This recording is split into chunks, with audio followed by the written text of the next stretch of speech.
Olá a todos, vamos dar início à nossa aula de Biologia.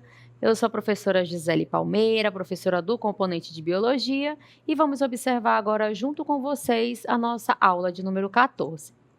Aula 14, aula de revisão e avaliação, né? Então, vamos dar início à nossa aula.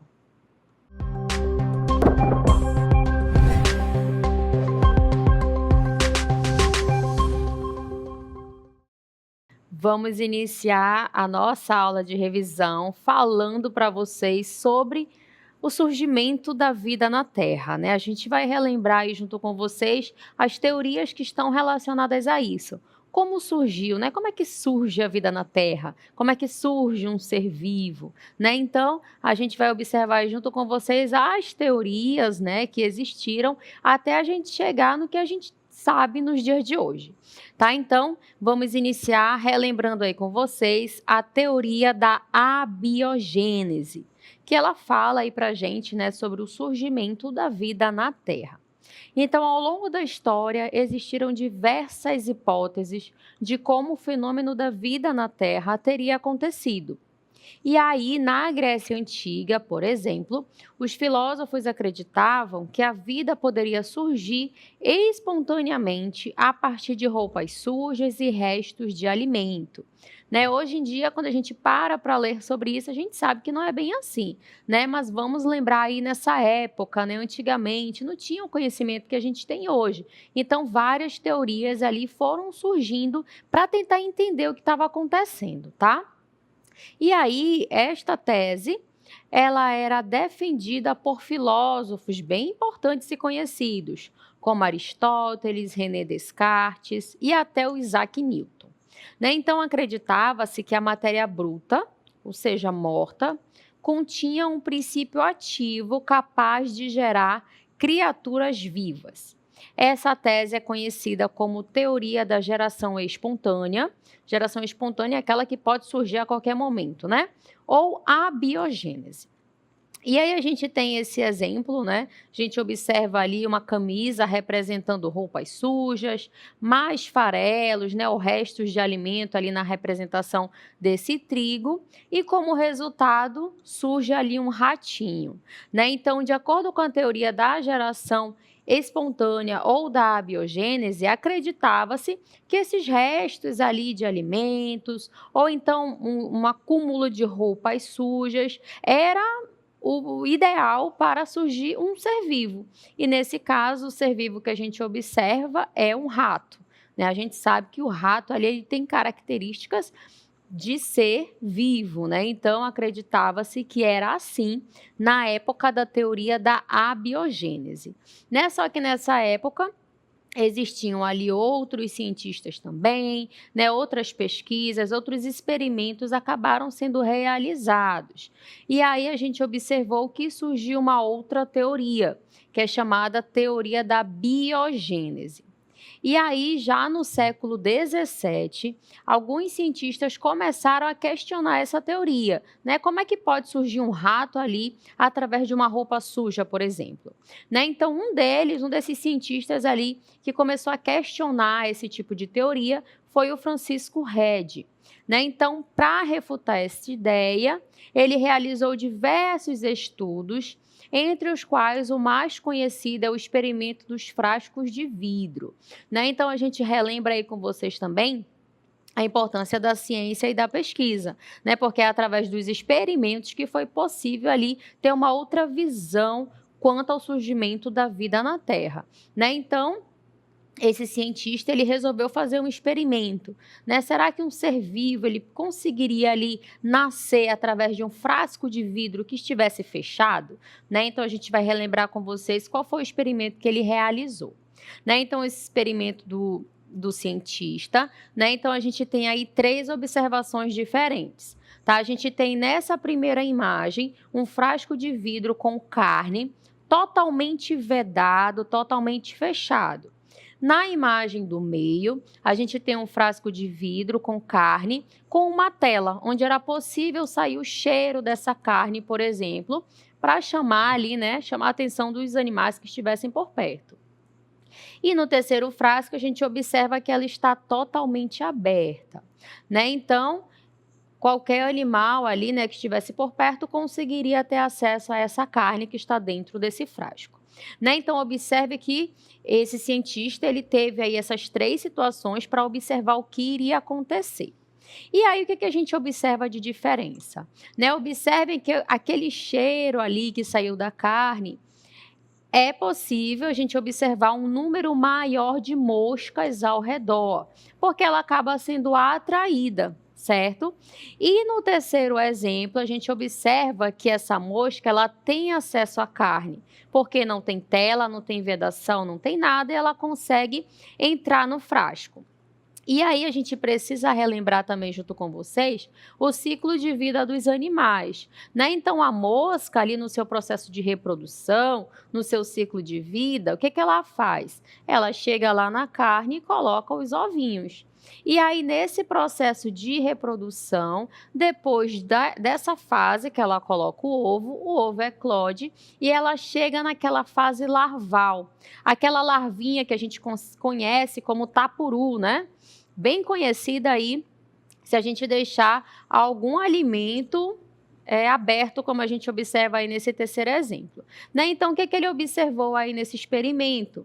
Que começaram a surgir esses seres, né? A fase larval da mosca, tá certo? Então, ele já começou a ter uma outra visão através desse experimento. Né? O que ele observou? Que é necessário ter um ser vivo para que aquele outro apareça, né? E aí a gente fala do ciclo de vida dessa espécie. Então, o naturalista italiano, ele não foi o único a realizar experimentos para comprovar que a vida não surge de maneira espontânea, ela não surge do nada, né? Nesse caso, a gente observou que está relacionado com o ciclo de vida da mosca. E aí, o que aconteceu? Né? Em 1862, o microbiologista e químico francês Louis Pasteur realizou um importante experimento que vai complementar as conclusões de Francisco Regi. Tá? Então, a gente trouxe aí um vídeo para vocês para relembrar qual foi esse experimento, né, realizado por esse cientista e que ajudou a comprovação ali de Francisco Regi. Por volta de 1860, com os experimentos realizados por Louis Pasteur, conseguiu-se comprovar definitivamente que os micro-organismos surgem a partir de outros pré-existentes. Os experimentos de Pasteur foram realizados com 4 frascos de vidro, cujos gargalos foram esticados e curvados no fogo após todos terem sido enchidos com caldos nutritivos. Logo em seguida, Pasteur ferveu o caldo de cada um dos 4 frascos, até que saísse vapor dos gargalos longos e curvos e deixou-os esfriar.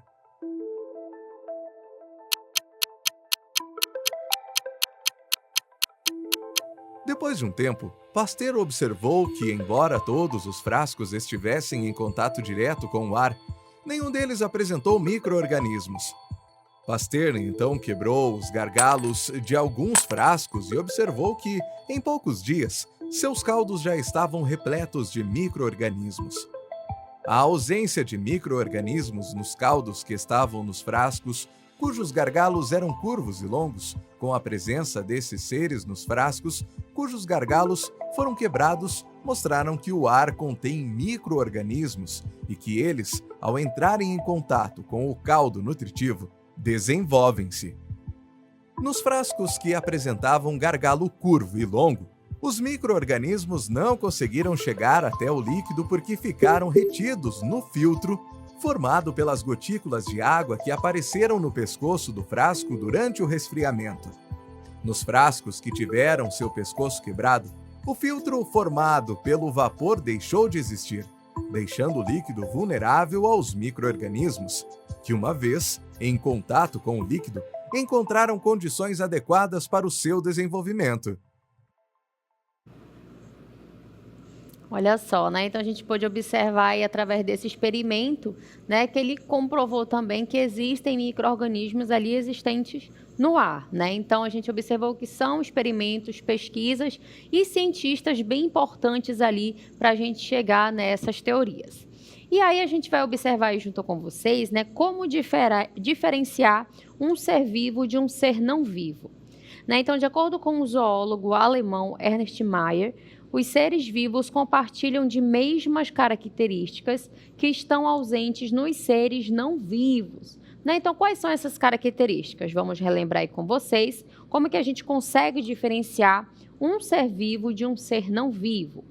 Através da composição química, que é semelhante, a organização celular de um ser vivo, lembrando que existe uma grande variedade, né, uma grande quantidade e diversidade de espécies, o metabolismo que esse ser vivo vai realizar para a produção do seu alimento, para o processo de digestão, entre outros fatores, a capacidade reprodutiva, né, lembrando ali que existem seres que se desenvolvem de maneira sexuada, outras assexuada, né? Existe também uma grande variedade no processo de reprodução das espécies, o material genético e os mecanismos de hereditariedade. Né? Então, esses são alguns fatores que diferenciam um ser vivo de um ser não vivo. Né? E a gente vai observar a importância nesse processo do material genético. Né? Então, o material genético, né, todas as células, sejam elas procariontes ou eucarióticas, possuem material genético, ou seja, o DNA. O DNA é aquele material genético que vai carregar os genes daquela espécie, os genes que definem as características do indivíduo.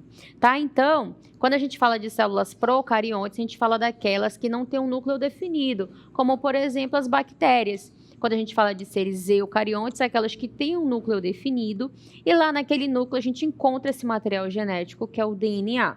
No caso das células eucariontes, a gente tem um exemplo das células animais e das células vegetais. E aí, para a gente relembrar e diferenciar essas células, a gente trouxe a imagem para vocês. Né? Então, esse material genético, ele pode ficar disperso no citoplasma, como é o exemplo dessa primeira imagem, que relembra aí para a gente a anatomia de uma bactéria, né? A gente observa o formato dessa bactéria, e lá ao centro a gente observa ali aquelas linhas em vermelho, como se fosse um barbante ali todo enrolado. Ela é a representação do DNA, do material genético. E o que a gente vai diferenciar das outras duas células? É que ela fica dispersa, fica solta ali no citoplasma. Então, essa é a principal diferença, tá? Nas bactérias, o material genético fica disperso no citoplasma, porque ela é uma célula procarionte. Ou ela pode estar no núcleo da célula, né? Então, quando a gente observa a segunda e a terceira imagem, a gente observa aí junto com vocês a representação da célula animal ao centro e ao lado a célula vegetal, né? Vamos voltar lá rapidinho? E aí, essa bola que está em roxo é a representação do núcleo da célula. E o material genético vai estar onde? Lá dentro. Por quê? Ela é uma célula eucarionte. Ela apresenta o núcleo com seu material genético lá dentro desse núcleo, tanto na célula animal quanto na célula vegetal. Essas outras representações aí na imagem mostram para a gente as organelas que ficam ali no citoplasma, tá? E para a gente relembrar mais um pouquinho o DNA, a gente trouxe aqui para vocês, né, o modelo esquemático do DNA, né? Então, quando a gente fala de material genético, do DNA, a gente está falando dessa representação aqui, né? Então, observem que ele tem esse aspecto helicoidal, né? Como se fosse ali, lembrando aquela escada, né? É como se fosse isso. E aí, cada degrau, se a gente for relacionar a escada, a gente está falando de um nucleotídeo, né? Então, o nucleotídeo é composto ali pelas bases nitrogenadas, por um fosfato e por uma pentose, tá? Então, existem todo um esquema aqui para chegar, na verdade, nessa representação do DNA, tá? Então, é aqui que a gente tem todas as informações para a produção de proteína, para a produção da proteína que o nosso organismo ali está sempre produzindo. E é exatamente através desses genes que estão presentes no DNA que a gente tem as características individuais, a cor dos meus olhos, a cor do meu cabelo, a minha estatura, né, o meu humor, tudo está relacionado com as informações genéticas que estão presentes aqui no meu DNA. Por isso que cada pessoa é do seu jeitinho. porque existem aqui essas diferenças, tá certo? E aí vamos relembrar com vocês a função do DNA. Olha só, armazenar e transmitir as informações genéticas, e aí a gente fala também sobre a hereditariedade, funcionar como molde para a síntese da molécula de RNA, né? A gente vai observar a relação do RNA mensageiro, a formação do RNA mensageiro para a produção de proteína através da molécula de DNA, né? Através desse processo, onde vai ter uma enzima específica para que tudo isso aconteça, né? E aí, o DNA ele é fundamental para essa síntese, uma vez que ele contém as informações que vão comandar a síntese de RNA. E aí, o RNA coordena a produção desses polipeptídeos, né? Então, a gente tem aí, entre parênteses, essa relação.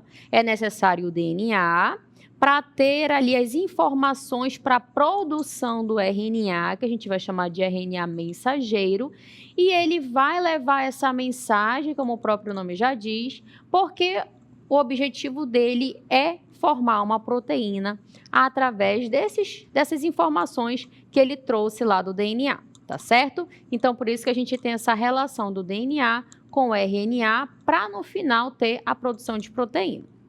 E aqui a gente traz com vocês nessa representação, olha só, aqui a gente observa uma molécula de DNA nesse processo de formação do RNA mensageiro. Aqui em azul eu tenho uma representação do RNA mensageiro.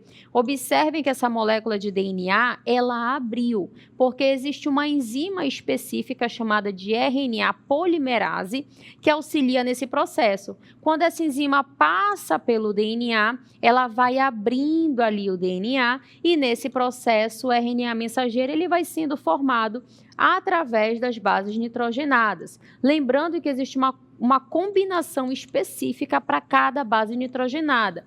Citosina com guanina, adenina com timina. Só que um ponto bem importante que vocês não podem esquecer. Quando a gente fala do RNA, esse que está sendo formado aqui, o RNA mensageiro em azul, ele não carrega a base nitrogenada timina.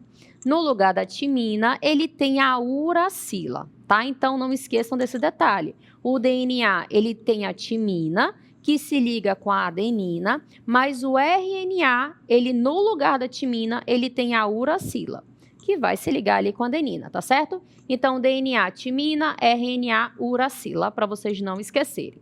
Vamos continuar aí com as nossas informações, porque esse processo aqui do RNA mensageiro está relacionado com a transcrição. Então, o que é a transcrição? É uma molécula de RNA formada a partir de uma molécula de DNA. E aí, para que isso aconteça, é necessário uma enzima chamada de RNA polimerase. E aí a gente traz um exemplo, né? Uma porção de DNA, vamos voltar lá rapidão, que contém a sequência timina, adenina, guanina, guanina, citosina, né? Essas letrinhas aí é a representação dessas bases, produz um RNA com a sequência adenina, uracila, citosina, citosina, guanina, né? Então a gente precisa relembrar a relação que essas bases apresentam. E aí a gente tem uma outra imagem que mostra para a gente esse processo de transcrição com a molécula de DNA, a ação da enzima RNA polimerase abrindo essa molécula e quando ela abre ocorre o processo de transcrição. Transcrição formando ali o RNA mensageiro que depois vai sair desse núcleo e lá no citoplasma da célula vai conseguir transformar em proteína, tá? Muito bem, né? Relembramos aí com vocês a relação do DNA, do RNA e a produção de proteínas. E a gente vai relembrar também sobre a biotecnologia. Olha só, né? A biotecnologia é uma palavra que tem origem grega, onde bio significa vida, technos remete à técnica e logos quer dizer conhecimento. Então, quando a gente junta esse conhecimento com o agente biológico, aquele que tem vida, toda vez que vocês observarem esse nome bio, significa que é algo que tem vida, tá? Como resultado, a gente tem produção de bens e serviços. Então, a biotecnologia ela está relacionada à medicina, à agricultura, ao meio ambiente, né? A produção ali, por exemplo, de insulina, produção de medicamentos, produção de vacinas, tudo isso que a gente tem aqui na nossa atualidade está relacionado com fatores da biotecnologia. São mecanismos utilizados ali em laboratório, através da utilização de seres vivos para que a gente consiga ali desenvolver novas medicamentos, novas vacinas, na agricultura também, né, novas plantas e espécies ali com alguma característica específica, né? Então existem várias áreas ali relacionadas à biotecnologia. Dentre elas, a gente relembra aí com vocês também os organismos que são geneticamente modificados, chamados de OGM, que é um organismo que recebeu um gene de outro organismo doador. E aí, o que acontece? Né? Essa alteração no seu DNA permite que mostre uma característica que ele não tinha antes. Relembrando ali que os genes definem características, é possível pegar um gene de uma espécie e colocar em outra. E aí, essa outra espécie acaba adquirindo essa característica específica. Na natureza, elas sempre ocorreram, alterações ou mutações naturais. E aí a gente trouxe o exemplo da soja, né? A soja que é transgênica, porque ela acaba sendo tolerante a herbicidas, que foi a primeira planta geneticamente modificada gerada inteiramente no Brasil. Né? Então, a gente tem essa imagem que representa aí a soja e esses mecanismos que são utilizados na agricultura, tá certo? Então, espero que vocês tenham relembrado esses conteúdos relacionados a DNA, RNA e biotecnologia também.